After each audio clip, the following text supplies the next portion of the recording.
qué peligros también se puede pensar en lo que pueda ser un regreso a esa normalidad, entre comillas, de la que nos están hablando. Quiero agradecer muy especialmente al profesor José Carlos Moreira, porque juntos estamos también concibiendo la realización de este libro que está muy próximo a aparecer y que se titula Pandemia, Derechos Humanos, Sistema Penal y Control Social, que reúne a un total de 22 autores y autoras de 8 países de Europa y de América Latina, maestros como Raúl Zaffaroni de la Argentina, Luigi Ferraioli de Italia, y tantísimos otros colegas de todos estos países. En un mes aproximadamente hemos confeccionado esta obra que en estos momentos se encuentra en la editorial Tirán lo Blanc de España, de Valencia, pero que está también en América, y que por lo tanto esperamos que muy pronto, en muy poquitos días casi, pueda aparecer este libro. Lo que yo les voy a hablar ahora es un poco lo que he escrito como presentación general a toda esta obra, y que son unas reflexiones sobre el control social, el sistema penal, los derechos humanos y la democracia en tiempos de coronavirus.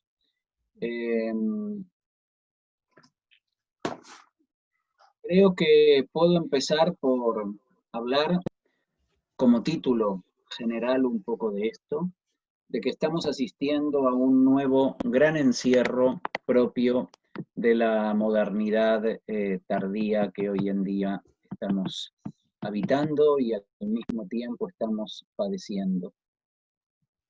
Me gustaría hacerlo empezando por las reflexiones que hace como 25 o 30 años atrás, casi más o menos, escribió Félix Guattari o Guattari en la obra de Las Tres Ecologías, y que creo que sería muy pertinente empezar comentando o recordando la actualidad de aquellas reflexiones filosóficas que hoy cobran un significado muy contemporáneo. Señalaba este autor que el drama ecológico en el que ya se encontraba el planeta hace 30 años atrás había sido permanentemente ignorado. Advertía que esa indiferencia sobre el drama ecológico se modificaba si se comprobaba que cada vez más las instituciones, los políticos, los más media, los tecnócratas, la publicidad, en fin, todos empezaban a hablar de ecología. Pero, sin embargo, el problema de esa aparente dedicación no era una dedicación fuerte cuando se comprobaba que solo hablaban de algunas pequeñas perturbaciones o problemas. Guattari sí alertaba entonces que las mismas solo eran la parte visible de un iceberg, digamos así, de un mal que era mucho más profundo, que tenía raíces mucho más profundas y relativas a las maneras de vivir y de ser, de estar en la sociedad contemporánea.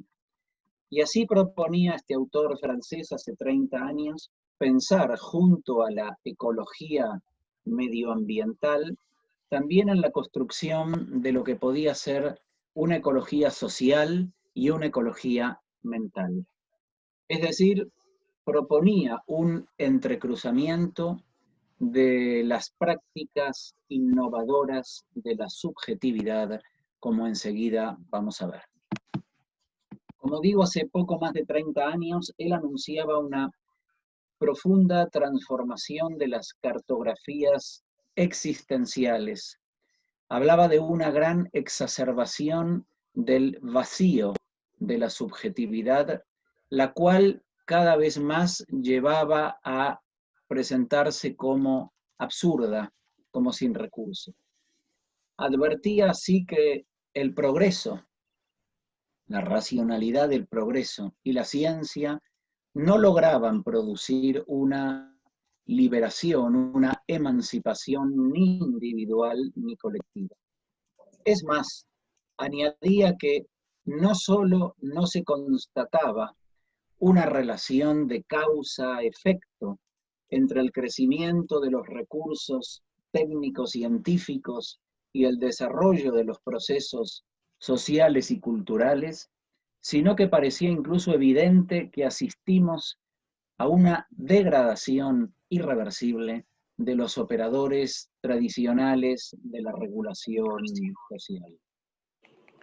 Y entonces añadía la reaparición de lo que podríamos llamar una especie de conservadurismo subjetivo, no solo imputable al reforzamiento de la represión social, sino que se debía igualmente a una especie de crispación existencial que implicaba al conjunto de los actores sociales.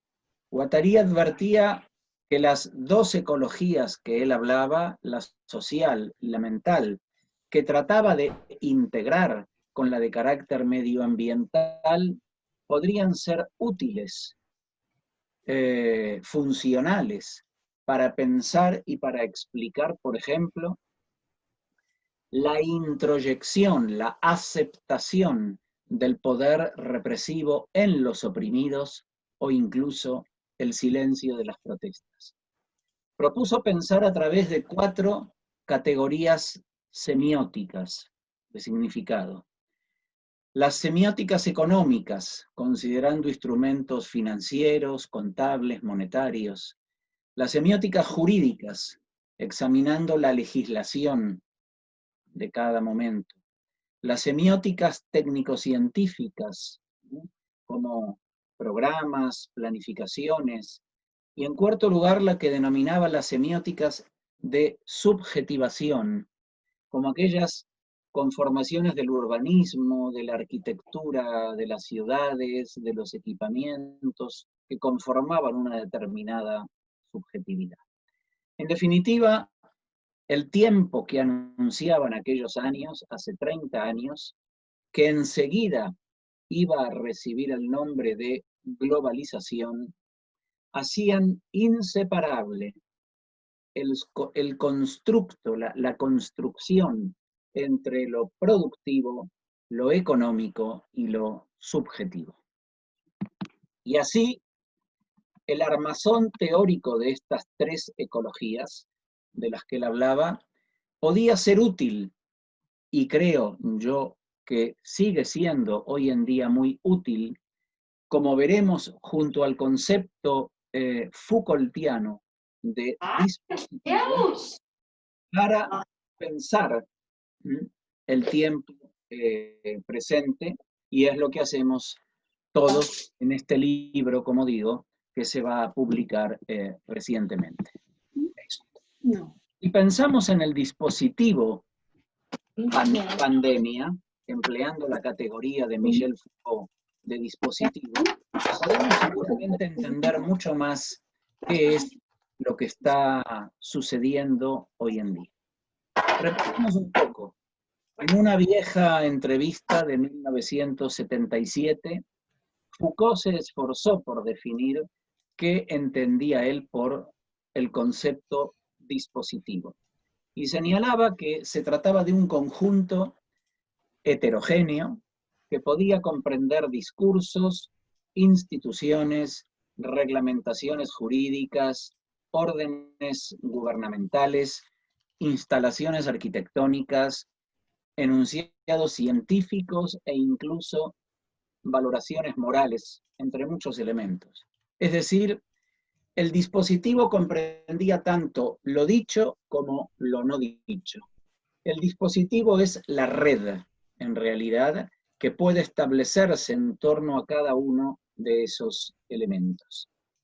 El dispositivo comprende también la función que seguramente cumple una tarea de legitimación de una determinada práctica para dar acceso a un nuevo campo de racionalidad.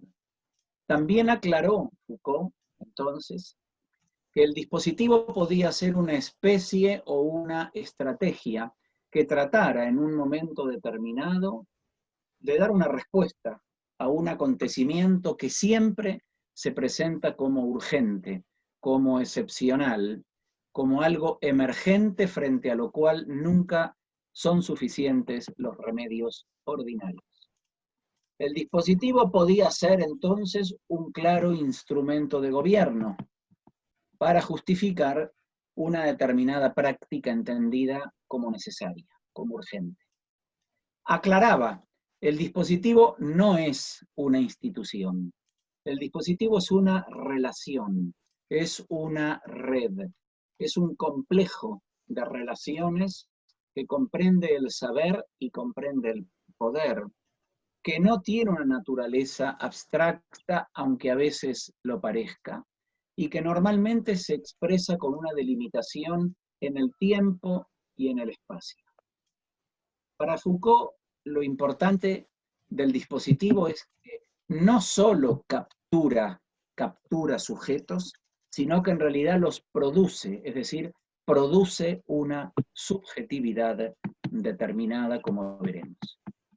Bien, pienso yo que utilizando esta concepción Foucaultiana, podemos intentar ver si el tiempo actual de confinamiento, de cuarentena o como le llamen, en relación a la pandemia del COVID-19, puede ser entendido también en términos de dispositivo y si así fuera, intentar ver qué tipo de subjetividad está produciendo este tipo de confinamiento.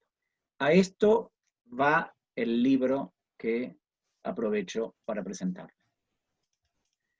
Un tiempo después, unos años después, unos 10 años después, o un poco menos, de la publicación de las 3 ecologías de Guattari, otro compañero de entonces, de ellos, Deleuze, en 1990 completó un poco el significado del término dispositivo y podemos utilizarlo también hoy para ver cómo se están distribuyendo las visibilizaciones y las ocultaciones en el manejo de los datos y de las decisiones que hoy en día gobiernan la crisis contemporánea.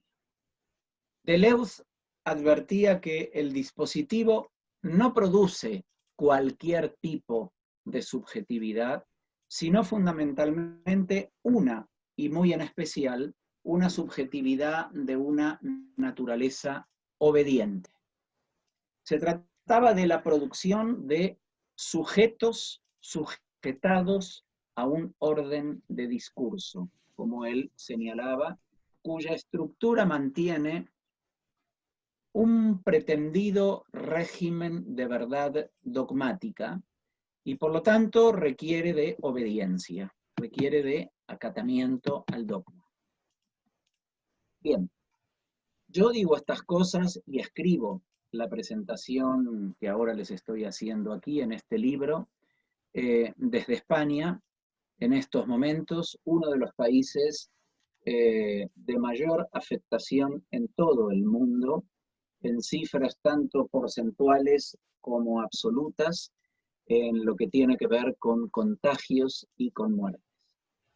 En este país, en España, desde el 14 de marzo pasado, el gobierno español decretó lo que se denomina el estado de alarma, por el cual se ordenó un muy amplio conjunto de medidas de restricción de movimientos, desde el propio derecho a la libertad de desplazamiento, y comenzó lo que se conoce en España con el nombre del confinamiento. Como después les diré, El tipo de lenguaje que se ha utilizado ha sido en gran parte un lenguaje bélico, un lenguaje de guerra, y como siempre el lenguaje cumple una determinada función, es performativo. Nuestras vidas cambiaron súbitamente, cambiaron de manera rápida dentro del encierro domiciliario que tenemos, acompañado del cierre de las escuelas, del cierre de las universidades, de la mayoría de los establecimientos comerciales, industriales, todo lo cual fue acompañado de medidas de prohibición de la circulación de vehículos por carreteras y muchísimas otras medidas conocidas.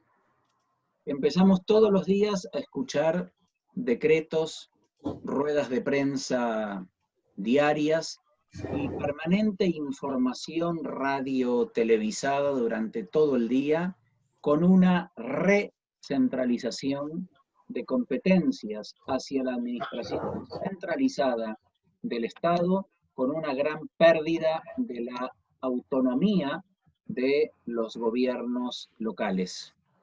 Asistimos constantemente también a toda una serie de valoraciones morales permanentes sobre el comportamiento ciudadano. Asistimos también a la militarización de muchos espacios públicos, controles territoriales, órdenes para el teletrabajo o teleescuela de los niños, entre muchos otros elementos de un dispositivo para hacer frente a la llamada emergencia sanitaria. Es decir, lo que hubiera sido impensable solo hace unas semanas atrás, lo que hubiese sido solo posible en otros tiempos, a través de golpes de Estado o grandes sacudidas político-militares, se produjo de inmediato con actos de mandato y actitudes de obediencia y de acatamiento. Es decir, nos encerramos. Como alguno ha dicho, se nos dio la bienvenida al gran encierro de la modernidad tardía. Y empezaron algunas reflexiones también de algunos filósofos y otros científicos sociales. Yo les mencionaré algunos. Zizek, por ejemplo, se interroga con una pregunta importante y dice: ¿qué es lo que está mal con nuestro sistema, que nos atraparon sin estar preparados para la catástrofe, a pesar de que los científicos nos habían advertido de ello durante tantos años? Esta pregunta, este interrogante, que por supuesto es básico, en realidad abre la puerta a todo un conjunto de preguntas, puesto que en el marco de un Estado de derecho, de un Estado social y democrático de derecho, como se define a España en su Constitución, podemos preguntarnos legítimamente cuáles son las consecuencias, las implicaciones que tiene el dispositivo pandemia, qué otras funciones cumple, además de las estrictamente sanitarias. Constituye un nuevo elemento de control social, de disciplinamiento, de obediencia a un nuevo orden securitario. Se trata de una suerte de nuevo orden postdemocrático en el que los derechos y las garantías ordinarias del Estado de Derecho quedan suspendidas, quedan en cuarentena y alterados por un nuevo estado de alarma.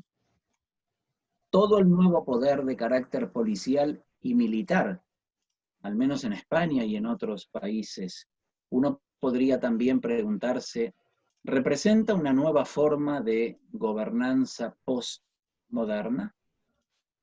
Todas estas preguntas y otras están constantemente presentes y están siendo discutidas en estas semanas de confinamiento y de restricción de libertades, y creo verdaderamente que constituyen serios desafíos a la cultura social, política y también a la cultura jurídica que hasta ahora estábamos acostumbrados. porque se dice repetidamente que nada va a volver a ser como era antes en aquellos tiempos de normalidad ordinaria. También estos binomios de excepcionalidad y normalidad, ordinario y extraordinario, hoy tan frecuentes, creo que merecen algunas consideraciones. Hace ya algunas décadas, desde los años 70 al menos en adelante y antes, cuando se examinaba la llamada, la emergencia o el surgimiento de la cultura y de la legislación de excepción, por ejemplo, antiterrorista, ya se advertía entonces que para luchar contra la emergencia, por ejemplo, terrorista, se insistía mucho en advertir acerca de 3 peligros que las soluciones excepcionales podían provocar. El primer peligro advertía de que la solución extraordinaria nacía para luchar contra un fenómeno, pero una vez desaparecido o vencido ese fenómeno, en realidad todo el dispositivo creado no se derogaba, sino que permanecía. Segunda, no solo no se derogaba y permanecía, sino que se ampliaba y se extendía a otros supuestos que nada tenían que ver con la emergencia inicial, pasando entonces de su carácter excepcional a ser incorporados en el sistema ordinario. Y tercer peligro, siendo además interiorizados por los aparatos de la justicia y por la misma sociedad, la cual aceptaba y normalizaba la excepción. Ello recuerda un poco a otros conceptos de Guattari cuando hablaba de la extensión y de la intención subjetiva a propósito del poder capitalista. Recientemente, veía los otros días en una entrevista a Snowden, por ejemplo, quien recordaba cómo tras los ataques del 11 de septiembre, inmediatamente se introdujeron todos los nuevos mecanismos de control aeroportuario en los aeropuertos, que muy rápidamente fueron extendidos en todo el mundo e interiorizados, sin duda, por todos hasta hoy. Y entonces podemos legítimamente preguntarnos si no se estará en estos días diseñando ya la arquitectura futura de control, especialmente del control digital y de tantas aplicaciones que estos días estamos escuchando. Pero claro, cada vez que avanzamos hacia el futuro o en el tiempo, uno tiene la imagen al estudiar estos fenómenos de que al mismo tiempo regresamos en el tiempo hacia atrás en una suerte de imagen de un back to the future, pensando que otra vez reaparece el gobierno de los médicos que ya ha sido estudiado nuevamente por Foucault. En efecto, Michel Foucault tuvo ocasión de investigar acerca de la llamada ciudad medicalizada, cuando al analizar el desarrollo de las estrategias, por ejemplo, de la administración urbana en la Europa de los siglos XVIII y XIX, advirtió ya entonces que la medicina ejercía una acción que iba mucho más allá del límite de las enfermedades, instalándose progresivamente en un ámbito de gobierno de las ciudades y de sus habitantes. Una policía médica, decía Foucault, iba consolidándose así en el paso desde las antiguas manifestaciones premodernas hacia los contornos del gobierno de la modernidad que se iba por entonces. El control de la población, así, se erigió en un nuevo pilar de los tiempos modernos. Como señalaba Foucault, los rasgos biológicos de una población se convirtieron así en los elementos pertinentes para una determinada gestión económica, y fue necesario organizar en torno a ellos todo un dispositivo que asegurase su sometimiento. Tal vez el principal cambio que se operó entonces fue que la medicina fue abandonando el modelo puramente asistencialista como servicio, que era característico del siglo XVII, para pasar a ser, a partir del siglo XVIII, una suerte de tecnología del gobierno poblacional. Se abandonaba lo que se había considerado como un modelo rígido de la medicina premoderna, caracterizado por ciertas formas, decía Foucault, de medicalización autoritaria, como lo que entonces se denominaba cuarentena, entre otras. Se entendió que ello ya no sería posible en la nueva ciudad de la modernidad. Y en un típico rastreo o búsqueda genealógica, como metodológicamente trabajó Foucault, él retrocedió hasta el siglo XV y encontró los mecanismos para ver cómo se verificaban los ciclos de confinamiento y de cuarentena ante las pestes diversas que asolaban a los conjuntos sociales del antiguo régimen. Enfermedades como la sífilis, la lepra, entre otras, recibían entonces las medidas gubernativas del cierre de las ciudades, la prohibición de los habitantes de salir de sus casas para evitar contagios y otras disposiciones y órdenes similares. Foucault estudió con precisión incluso los horarios estrictos que permitían tanto en el interior de instituciones de reclusión como en el exterior, en la sociedad, los movimientos de las personas y la regulación en detalle, minuciosa, horaria, de muchas actividades. Entonces uno puede preguntarse, ¿estamos recorriendo hoy inconscientemente ese camino genealógico en la gestión de la presente pandemia?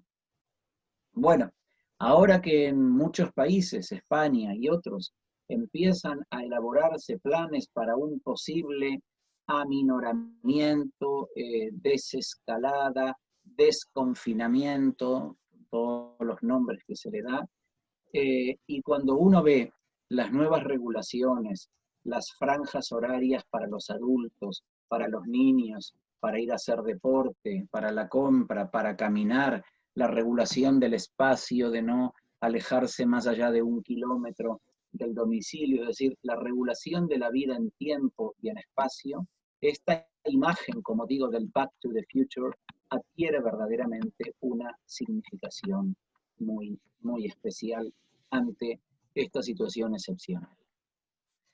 Pero si aún seguimos el hilo rojo hasta el fondo de todo esto, ¿en realidad estamos hablando de una nueva situación excepcional? ¿Hay verdaderamente una nueva situación de excepcionalidad? Yo creo que se puede decir que diversas opiniones que se están expresando en estos últimos 2 meses señalan que posiblemente estamos ante una nueva forma o declaración del llamado estado de excepción para algunos autores, donde nuevamente ese recurso se toma de la mano de determinados gobiernos. A estas alturas ya creo que es legítimo preguntarse si de verdad se trata de una nueva emergencia, de una nueva excepción, o hace ya tiempo en realidad que estamos instalados en estas interrupciones de la normalidad que parece que van siendo más la regla constante de una gobernanza de la modernidad tardía que cíclicamente va presentando determinadas urgencias, que por supuesto hoy alcanzan una dimensión global. Pero ¿no será mejor que en esta ocasión la excepcionalidad se ha ensanchado, ha crecido, habiendo llegado incluso a todas las capas de las burguesías, digamos, contemporáneas? Veamos qué dicen algunos científicos sociales, filósofos, politólogos al respecto, la discusión un poco que hoy en día se está produciendo. 3 o 4 autores. Uno, Agamben. Ya desde finales del año pasado, la posición de Giorgio Agamben fue bastante rotunda en el sentido de advertir sobre una tendencia creciente a la utilización del estado de excepción, del que él siempre tanto se ha ocupado, como paradigma normal de gobierno.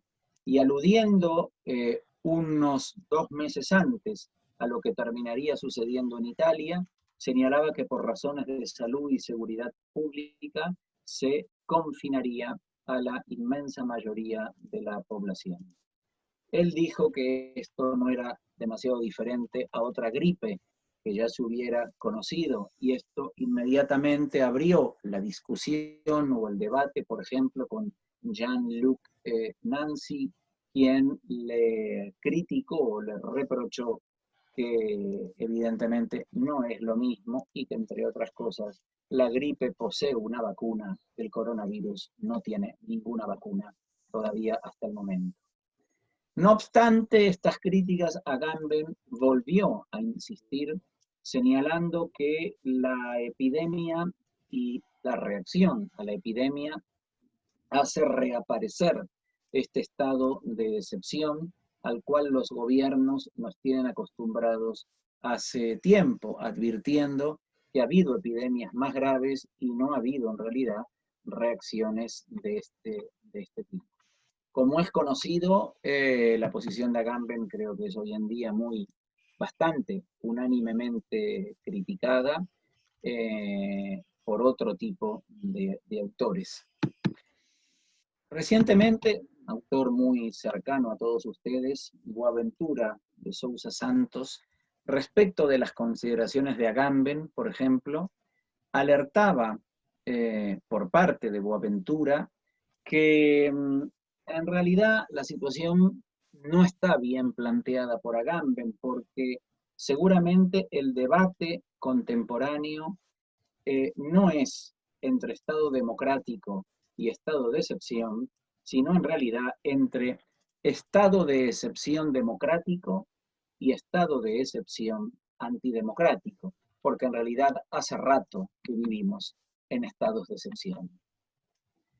Y entrando en esta discusión aparece Zizek, quien indica que lo que está verdaderamente claro es que el virus romperá los cimientos de nuestras vidas, causando no solo una inmensa cantidad de sufrimiento en la salud, sino también unas consecuencias económicas posiblemente peores incluso que las de la gran recesión.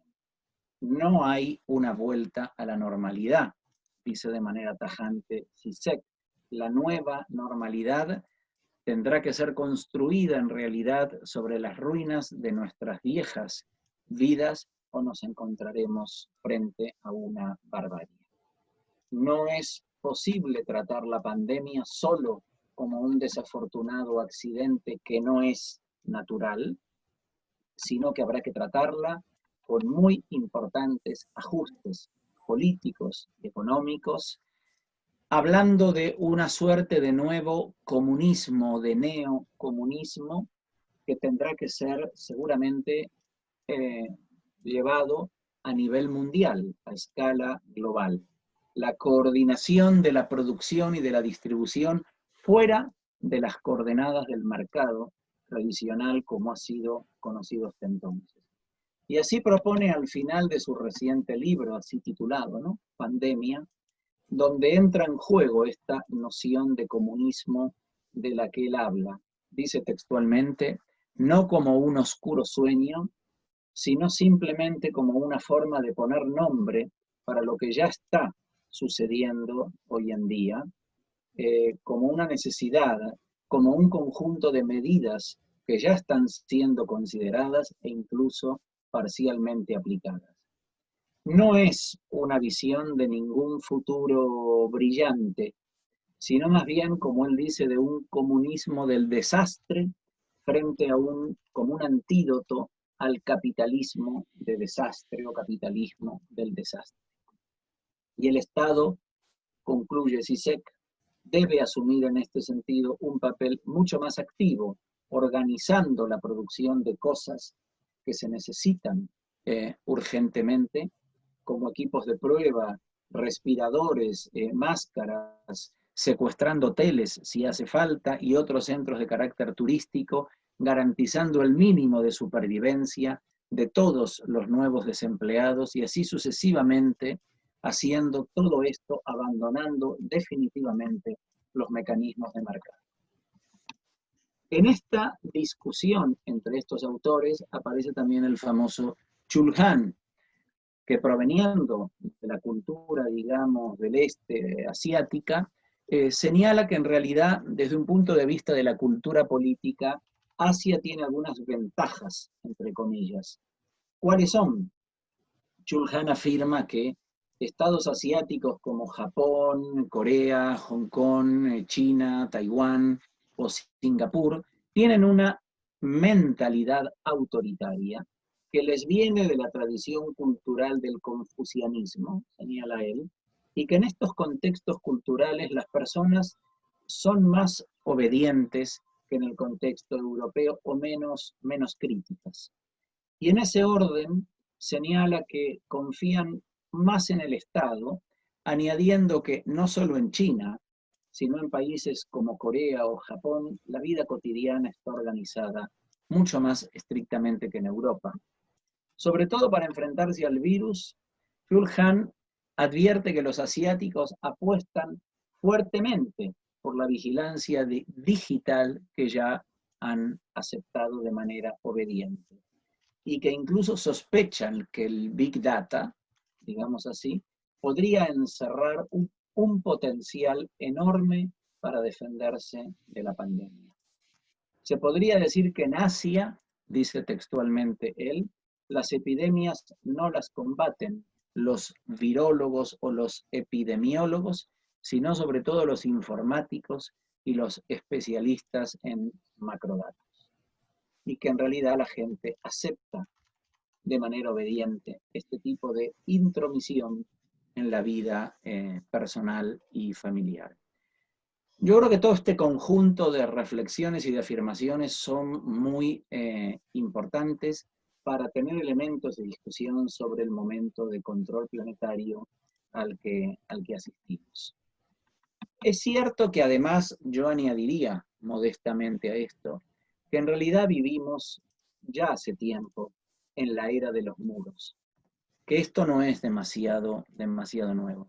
Creo que es evidente que se va aceptando, por supuesto, de un modo disciplinado las restricciones de la gestión de la pandemia. Aceptamos la nueva cárcel donde nos recluimos cada vez más resignadamente. Y podríamos preguntarnos cuál es verdaderamente esta nueva privación de libertad. Por el momento, y a falta de tiempo y de perspectiva, creo que este tiempo se inscribe en esta era de los muros que antes señalaba por la que atravesamos, donde ahora ya cada domicilio es una nueva unidad celular. Y este discurso muritario, discurso de los muros, en realidad es una adaptación a la extensión de una política y discurso excluyentes que escuchamos y que aceptamos ya hace muchos años, que escuchamos hablar de muros que se edifican y se construyen ante la aceptación universal. Pero ahora resulta que nos recluimos porque tenemos que ser al mismo tiempo solidarios. Y entonces, claro, la aporía o la contradicción parece evidente, porque hasta ahora, hasta el presente, la solidaridad siempre ha implicado más o menos lo contrario. La solidaridad implicaba siempre la participación, la compañía, la proximidad de los cuerpos en manifestaciones, en concentraciones, en marchas, en otras acciones colectivas tan estudiadas por la sociología, y eso es justamente todo lo que hoy ha quedado prohibido o ha quedado en suspenso, pero al mismo tiempo justificado con un discurso de solidaridad. Parece no haber alternativa. Algunos hablan de un nuevo concepto de una solidaridad distanciada, una solidaridad a distancia. Boaventura de Sousa, nuevamente, es útil en sus últimas reflexiones para pensar sobre esto. Boaventura aborda esta aporía o esta contradicción cuando advierte que para ser solidarios unos con otros, nos aislamos unos de otros. Y él así construye el concepto actual de lo que denomina una sociología de las ausencias, que nos convoca a pensar profundamente sobre el momento contradictorio por el que pasamos. Porque en efecto estamos de nuevo en casa, estamos inmóviles, estamos obedientes, nos han sacado de las calles, nos han sacado del espacio público, justificando esa medida extrema con un argumento de carácter un poco entre sanitario, mezclado con expresiones que muchas veces son de orden público y de seguridad ciudadana, cuando no discursos incluso de guerra. Entre tantas visiones que todo esto provoca y evoca, evidentemente hay un nuevo higienismo tan conocido en el siglo XIX que hoy parece dominar el escenario contemporáneo.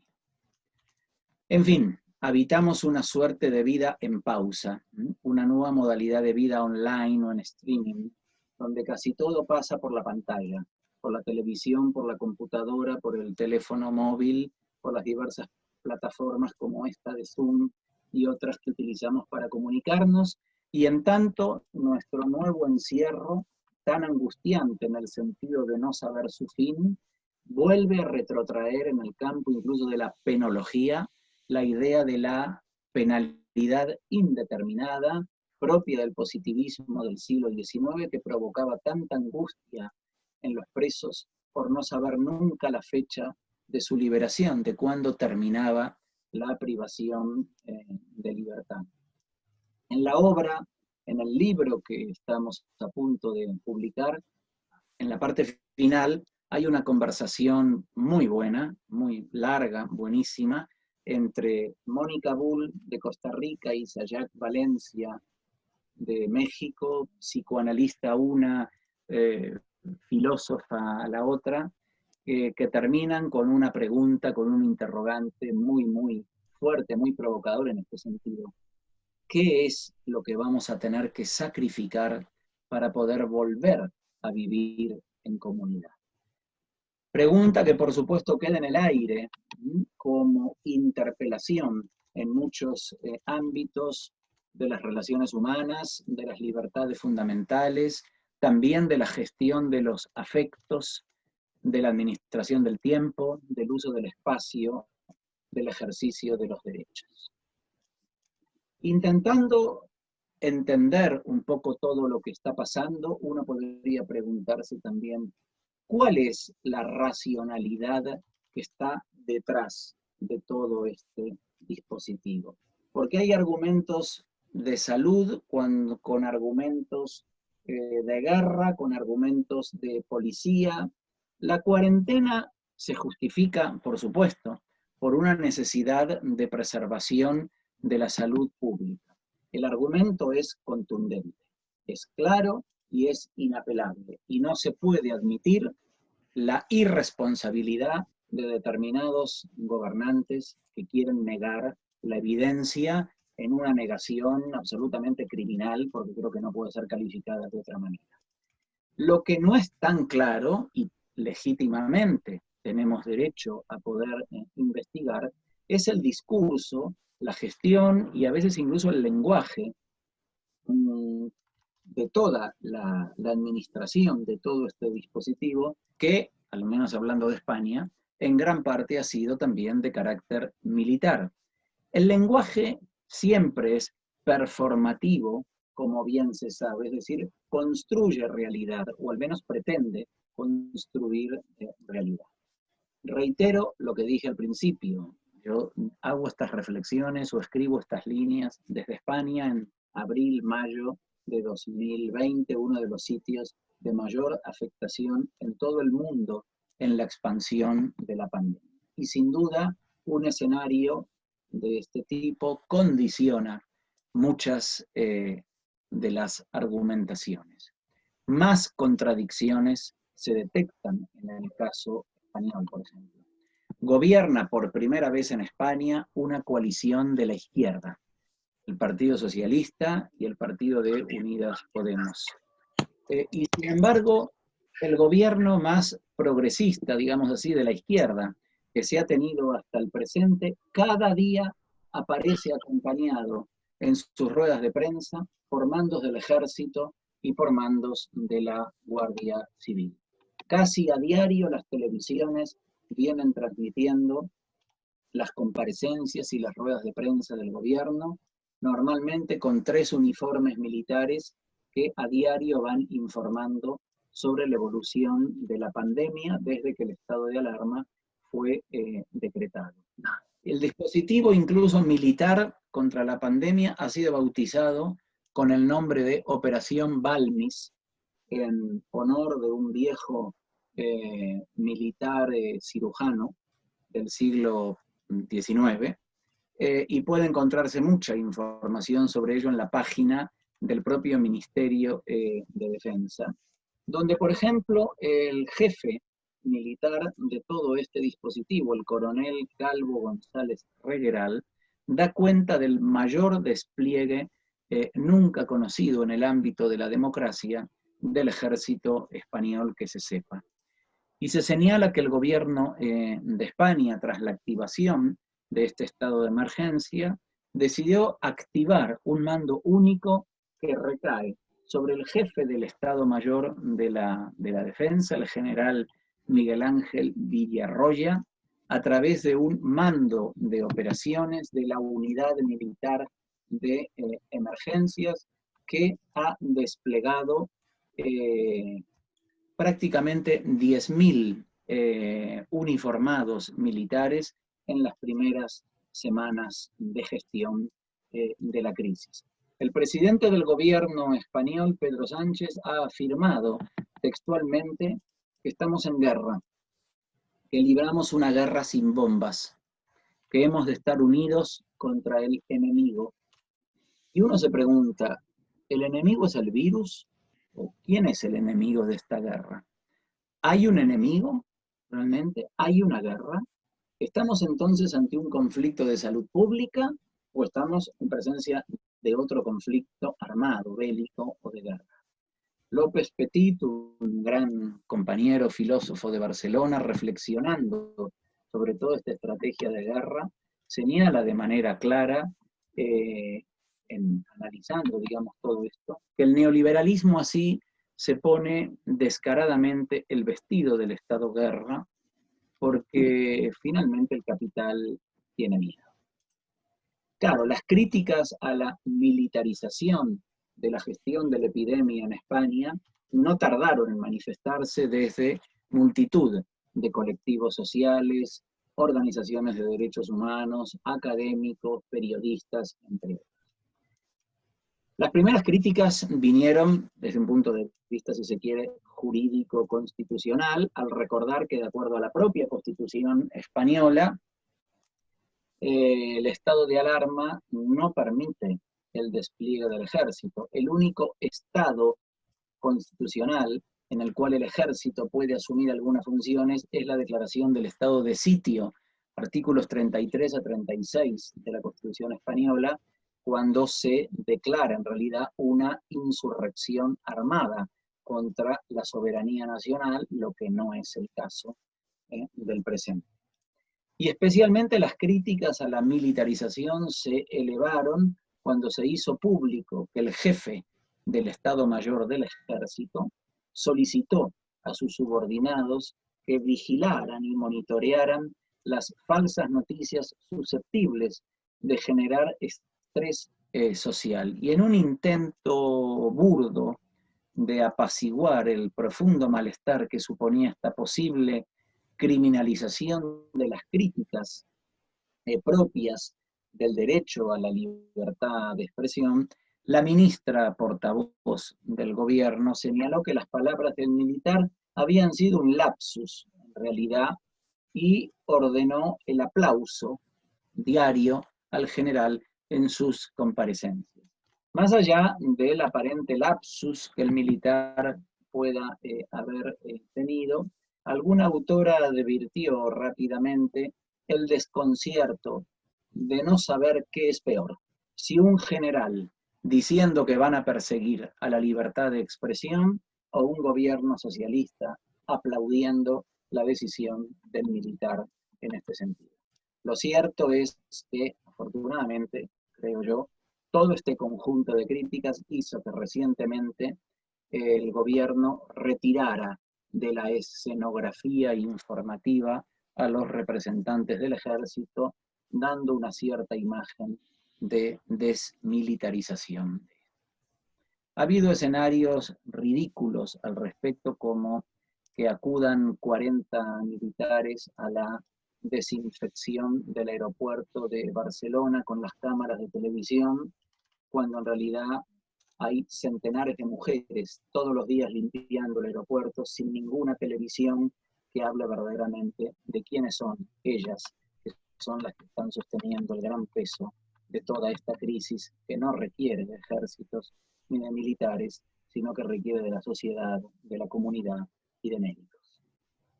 Otra de las mentiras o de las falacias que seguramente hemos escuchado en este último tiempo es acerca del carácter democrático que tendría la epidemia. Otro de los ropajes lingüísticos con los que el dispositivo ha querido vestirse en este sentido, ¿no?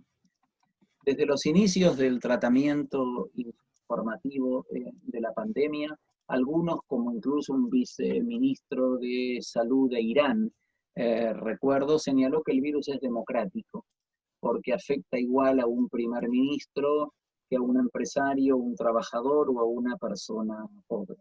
No fue el único que dijo algo semejante. Lamentablemente, el propio CISEC ha comentado textualmente que en efecto todos estamos en el mismo barco al hablar de los contagios. Una vez más, la lucidez de Boaventura de Sousa, cuando alerta en su reciente libro sobre la cruel paradoja del virus, que la cuarentena es ante todo discriminatoria. Y por cierto, dedica todo el capítulo 3 de esta obra a poner de manifiesto a los sujetos de extrema vulnerabilidad y exposición dentro del dispositivo, citando, por ejemplo, a las mujeres prestadoras de tantos cuidados, víctimas de violencia machista, los trabajadores precarios informales, las trabajadoras y trabajadores de la calle, como vendedores ambulantes, prostitutas y otras, los homeless que directamente carecen de hogares y son recluidos a veces contra su voluntad para una cuarentena domiciliaria, los habitantes de barriadas marginales de las grandes urbes, como las favelas, las villamiserias o los pobladores de chabolas, que según la ONU representan el 25% de la población mundial, los habitantes de los campos de refugiados, inmigrantes indocumentados o poblaciones deslocadas internamente, los ancianos, particularmente de estratos socioeconómicos bajos, las personas privadas de libertad en las cárceles. Lamentablemente no hay una actitud de solidaridad de la sociedad respecto de las personas presas, que se podría haber aprovechado este momento para una redefinición de toda la penalidad carcelaria. Las personas con importantes alteraciones de salud mental y de diversidad, digamos, funcional, todos los sujetos débiles que alguna vez algún autor como el propio Roberto Vergali les había mencionado, que viven, como se dice hoy, al sur de la cuarentena. Toda esta emergencia para todos ellos se suma a otras excepcionalidades permanentes que recuerda tanto la tesis octava de Walter Benjamin cuando señalaba que la tradición de los oprimidos nos enseña que el estado de excepción en el que vivimos es la regla. Sería bueno recordarle esto a Agamben, tan estudioso que él ha sido en otros tiempos, el propio Walter Benjamin. En torno a todo esto que estoy diciendo, alguien como Judith Butler Butler, al llamar la atención acerca del posible monopolio de la vacuna por parte del mercado, advierte que la desigualdad social y económica asegurará incluso que el virus discrimine si queda de la mano del mercado o de los mercados. Y para ir acercándome un poco hacia el final de estas reflexiones, supongo que la pregunta que viene es evidente. Y entonces, ¿cómo será el regreso? ¿Cuáles son las incertezas del futuro? Y también, quién sabe, las posibilidades. Evidentemente nadie lo sabe y esta es la gran incertidumbre. Muchísimos interrogantes se abren en el inmediato futuro. No obstante, si no tenemos las respuestas para llegar a entender por qué no hemos advertido a tantas, no hemos obedecido, seguido tantas advertencias que se habían formulado cuando los antiguos virus virtuales, antes de que se convirtieran en reales.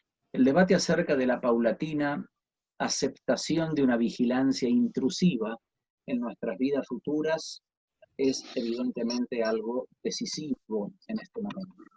Boaventura lanza una desafiante y en parte esperanzadora advertencia en este sentido. La creencia de la situación actual es propicia para pensar en ciertas alternativas en la vida. Él alerta de que el regreso a la normalidad no será ni sencillo ni mucho menos igualitario, pero algunas esperanzas tal vez cabe aceptar. En primer lugar, Boaventura cree que la extrema derecha queda más desacreditada que nunca, porque se caracteriza siempre por una profunda pulsión antisistémica, una grosera manipulación de los instrumentos democráticos, defendiendo un nacionalismo excluyente basado en un racismo de carácter institucional que ataca a la investigación científica. Un discurso de odio y de estigmatización de adversarios a quienes conciba en realidad como enemigos. Conviene recordar que antes de la pandemia ya había muchas protestas en no pocos lugares del mundo contra políticas de recorte neoliberal y seguramente habrá muchas más cuando todo esto pase y la economía deje a la gente en el desastre. ¿Cómo reaccionarán entonces las autoridades si hay fuertes protestas frente al crecimiento de la pobreza? Cuidado, porque ya se están ensayando ahora mismo muchos recursos de control y de represión. Boaventura piensa en una nueva articulación entre procesos políticos y procesos civilizatorios como una nueva oportunidad para empezar a pensar en una sociedad en la que la humanidad tenga ante todo una posición mucho más humilde, mucho más modesta en el planeta que la habita. Hay mucha más vida en el planeta que la vida humana, dice, afortunadamente. Algo muy similar a lo que opina alguien como Chomsky, cuando señala que el coronavirus es grave, claro que es grave, pero vale la pena recordar que se está acercando algo que es mucho más terrible y que estamos corriendo claramente hacia el desastre. Algo verdaderamente brutal está sucediendo en la historia de la humanidad. Y Trump y sus lacayos, como algunos otros presidentes en el mundo, siento decir esto para Brasil, por supuesto, están por delante en la carrera hacia el abismo en este sentido. Y así afirma que hay dos grandes amenazas inmensas que hoy en día enfrentamos. Una es la creciente amenaza de la guerra nuclear, exacerbada por la tensión cada vez más brutal entre los regímenes militares y otra, por supuesto, el calentamiento global. Pero ambas pueden resolverse. Si no resolvemos esto, habremos terminado definitivamente. Y él alude ahí a los recuerdos de la infancia que le atormentan en este sentido y construye esta imagen de que el año pasado solo faltaban 2 minutos para la medianoche. Lo más cercano jamás logrado. Pero este año los analistas eliminaron los minutos y ahora mueven la mano en segundos. Solo quedan 100 segundos hasta la medianoche. lo más cerca que hemos estado. Y para que las personas tengan un control sobre su destino, si no reaccionamos de una vez por todas, estamos definitivamente condenados. Reflexionando sobre el origen de esta crisis, dice el Chomsky, esto representa ante todo un fracaso colosal del mercado que ha tomado directamente la esencia de los mercados exacerbados por el neoliberalismo salvaje, que no es otra cosa que un pleonasmo, ¿no? Una repetición de conceptos. Esto fue sabido durante mucho tiempo. La pandemia era algo absolutamente probable y entendemos muy bien la probabilidad de la pandemia del coronavirus, dice, como una simple modificación de la epidemia del SARS, que se superó hace 15 años cuando aquel virus fue identificado. Habrá que afrontar de una vez, y es el enésimo llamamiento, los postulados posiblemente del movimiento del llamado decrecimiento, que hace ya 40 años viene realizando una agenda alternativa al neoliberalismo o al capitalismo salvaje. Recientemente, es muy bueno que lo puedan leer, 170 académicos plantearon un manifiesto de 5 puntos para el cambio económico post-crisis del COVID-19, basado en los principios del movimiento del decrecimiento, que en extrema síntesis son los siguientes, y con esto termino. Pasar de una economía enfocada en el crecimiento del PIB a diferenciar entre sectores que puedan crecer y sectores que deben decrecer radicalmente, como el petróleo, el gas, la minería, la publicidad, los viajes, etc. Segundo, la construcción de una estructura económica basada en la redistribución, en el establecimiento de una renta básica universal y un sistema de universalización de servicios públicos con fuertes impuestos a los ingresos, al lucro y a la riqueza, con horarios de trabajo reducidos y trabajos compartidos, con el reconocimiento explícito y legal del trabajo hogareño de cuidados. Tercero, la transformación de la agricultura hacia una de carácter regenerativa, basada en la conservación de la biodiversidad sustentable y de producción local. La cuarta, la reducción del consumo y de los viajes, con un drástico cambio de los viajes lujosos, del consumo despilfarrador hacia un consumo de básicos, sustentables y satisfactorios. Y el quinto, imprescindible, la cancelación de la deuda, especialmente de trabajadores y poseedores de pequeños negocios, así como de los países del sur global, tanto la deuda de países como instituciones financieras internacionales. Creo que estos son los puntos de verdad que tenemos que abordar para pensar qué mundo queremos vivir en el futuro. Si esa tarea es realizada, habrá opciones y, como dice Boaventura, el futuro puede comenzar hoy mismo. Contrariamente a lo que se piensa, esto no es un desastre natural ni inevitable. Esto es una producción o una destrucción realizada por seres humanos. Se trata otra vez de decisiones humanas que abarcan ciertas dimensiones. Por ello, aquellas 3 ecologías examinadas al principio de estas reflexiones por Guattari, hace 30 años, trazaron un camino que solo cabe tomárselo en serio si de verdad queremos liberarnos de aquella profecía tremenda de Aldous Huxley acerca de la construcción de nuestra propia esclavitud personal. Termino con esto. Disculpen la extensión, que seguramente me he pasado, y nada, estoy a su disposición para lo que quieran comentar. Muito obrigado, professor Inhaque.